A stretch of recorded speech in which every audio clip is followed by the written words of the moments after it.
ces retrouvailles entre Israël et le Maroc. Alors c'est vrai que vous avez été le principal artisan de cette réactivation des relations diplomatiques entre Israël et le Maroc. Après tant d'efforts, souvent dans l'ombre, la visite aujourd'hui, c'est une consécration. Est-ce qu'elle est à la hauteur de vos attentes? D'abord, le principal visionnaire, le principal artisan de ce qui s'est passé, c'est bien Sa Majesté le roi Mohammed VI, qui dès la première rencontre en mai 2018 a cru en ce processus, s'est impliqué dans ce processus et a veillé à ce que ce processus se déroule à la manière qu'aime Sa Majesté, discrète, efficace et avec conviction. Et aujourd'hui, je pense, après tant de travail mené par Sa Majesté le roi et toutes les actions qui ont été menées, je pense que le résultat est positif. Positif comme le sont les Marocains d'abord, avec cette fierté, avec cette joie qui a marqué l'annonce. La visite d'aujourd'hui est la première concrétisation de cet engagement. Sa Majesté appartient à cette catégorie de leaders qui préfèrent travailler discrètement, préfèrent construire. Progresser ne dépend pas seulement de la volonté, il dépend du choix d'un sens pour progresser. Et je pense ces 2 années, ce qui a fait la différence, c'est que Sa Majesté a gardé le cap.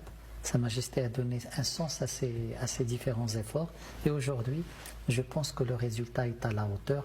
Et on l'a vu dans les discours, on l'a vu dans les actions, dans les accords qui ont été menés. Et ces efforts, Monsieur le Ministre, ont été si discrets, tant et si bien, qu'il se murmure que vous avez rencontré quelque part dans l'année 2018 le Premier ministre Benyamin Netanyahou en marge de l'Assemblée Générale des Nations Unies. Est-ce que vous pouvez ce soir nous le confirmer? Depuis mai 2018, de nombreux contacts ont été menés sur instruction de Sa Majesté le roi. Sa Majesté a échangé avec le président, Sa Majesté a envoyé des délégations aux États-Unis pour rencontrer des Américains, mais pour rencontrer également des Israéliens. Il y a un trait de caractère de la diplomatie marocaine, c'est que nous travaillons dans la discrétion. Si la partie israélienne confirme, vous n'affirmez pas. Nous n'affirmons pas, mais le Maroc n'a jamais été dans le show-off. Et dans ce qu'on a vu, on n'a pas vu. Sa Majesté ne pouvait pas imaginer le suivi qui a été pour cette question pendant ces 2 ans, minutieux, de près, avec des actions pertinentes au bon moment. C'est ce qui a donné ce résultat. Alors avec cet accord, vous décrochez une victoire diplomatique importante. La reconnaissance par Washington de la marocanité du Sahara occidental. Cette victoire marocain, cette victoire diplomatique, est-ce qu'elle va faire taire, Monsieur le Ministre, les aspirations des indépendantistes du Polisario? C'est un tournant. C'est un tournant parce que c'est une reconnaissance qui émane de la grande puissance, du membre permanent, de l'acteur influent. C'est une percée diplomatique importante parce que la démarche derrière cette reconnaissance est une démarche très vertueuse. C'est une démarche qui dit arrêtez de vous focaliser sur un processus. Les processus ne sont pas une fin en soi. Focalisons-nous sur le point d'arrivée. La reconnaissance de la marocanité du Sahara, la consécration de cette vocation de paix qu'a le Maroc et qu'a Sa Majesté, et la réactivation des mesures de coopération avec Israël, ce paquet, je pense, c'est un acquis important pour la paix et pour la stabilité régionale, au Maghreb et au Moyen-Orient. Parce que depuis des années, on tournait en rond. Et aujourd'hui, une relation entre le Maroc et Israël, une perspective d'une solution au Sahara à travers l'autonomie, je pense que ce sont des atouts entre les mains de cette nouvelle administration. Et le Maroc est prêt à travailler avec cette nouvelle administration dans le cadre de cet acquis. L'accord qui a été signé aujourd'hui précise, que chacune des 3 parties doit le respecter, doit le promouvoir et doit le défendre. 2, que chacune des parties doit mettre en œuvre ses engagements, que chacune des parties doit agir au niveau bilatéral, au niveau régional, au niveau multilatéral, dans l'esprit et la lettre de cet engagement. Je pense que le Maroc a toujours été transparent, clair et loyal, et le Maroc continuera à agir avec cet esprit. Le Maroc, monsieur le ministre, est un pays qui traditionnellement a toujours été attaché à la cause palestinienne.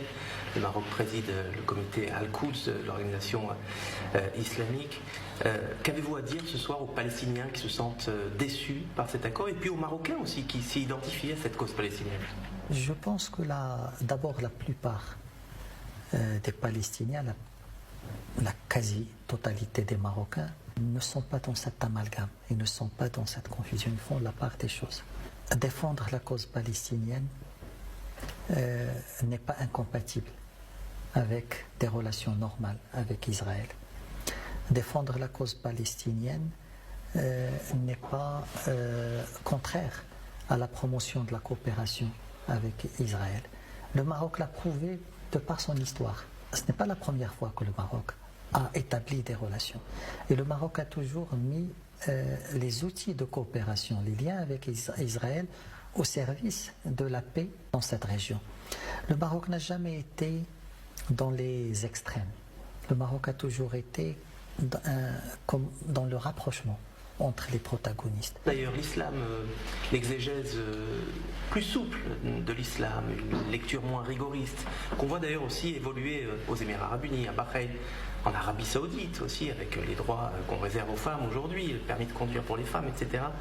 Ça passe par ça aussi, la paix, c'est-à-dire le soft power marocain en termes de diplomatie religieuse, ça contribue ça aussi au rapprochement avec Israël? C'est sûr que le modèle marocain a inspiré les efforts de paix du Maroc. Parce que au Maroc, la cohabitation entre juifs et musulmans n'est pas une vue d'esprit. C'est une réalité de l'histoire, c'est une réalité que les Marocains ont vécue. Inscrite même dans la Constitution révisée de 2000. Et dans l'institution de la commanderie des croyants. Dans l'histoire du Maroc, il y a des chapitres qui devraient être enseignés même au Moyen-Orient. Qui sont enseignés d'ailleurs dans les manuels scolaires marocains. Et donc le Maroc a cette vocation. Et le Maroc ne fait pas un effort pour le démontrer. C'est naturel. C'est ce qu'a dit aujourd'hui Sa Majesté à la délégation américaine et israélienne. Ce que fait le Maroc, c'est naturel. Le Maroc ne cherche pas à surfaire une image ou pour plaire ou à saisir une opportunité pour avancer. Le Maroc, dans sa relation avec Israël, est dans sa vocation naturelle. Et on l'a vu dans le discours de M. Mahir Ben Shabbat, comment c'est un discours du cœur. Prononcé en darija, beaucoup d'émotions. C'est ça le Maroc. Et c'est ça qu'on trouvera nulle part ailleurs. Et c'est pour cela que le Maroc, dès le départ, et ce qui explique également les 2 ans, c'est pour dire ne traitez pas tout le monde de la même manière. Le Maroc a une spécificité. Le Maroc a un contexte. Et le contexte marocain peut apporter une valeur ajoutée inestimable à l'effort de paix. C'est ça ce soft power marocain.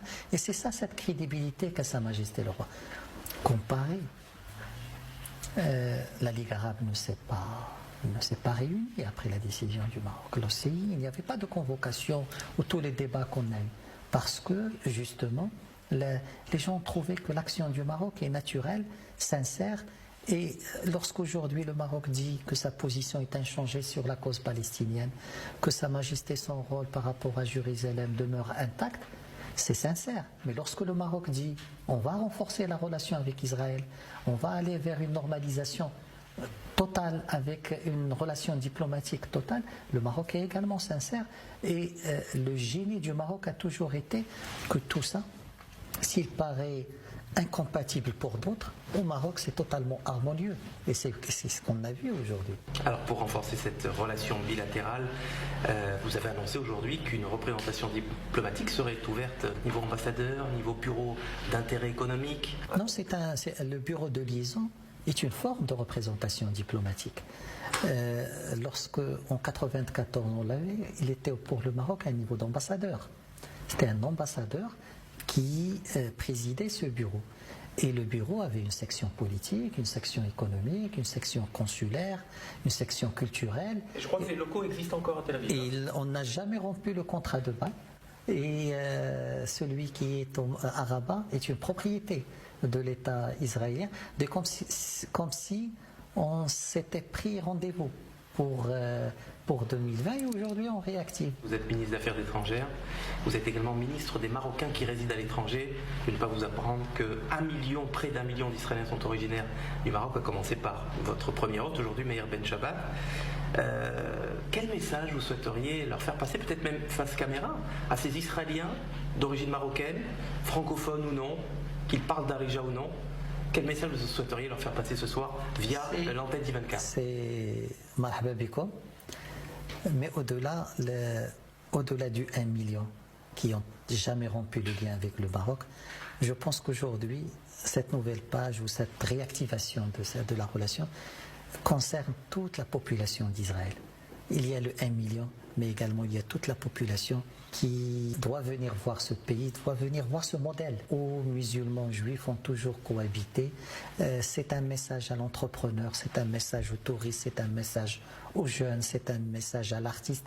Je pense qu'on a beaucoup de choses à faire pour montrer qu'aujourd'hui, le Maroc a toujours cette vocation de rapprochement. Et il a cette magie marocaine. Je pense que le Moyen-Orient, on a plus que besoin. Maali El-Wazir, Nasser Bourita, Shukran Jazilan. Merci beaucoup de nous avoir reçus dans votre bureau ici à Rabat. C'est un grand plaisir. Merci.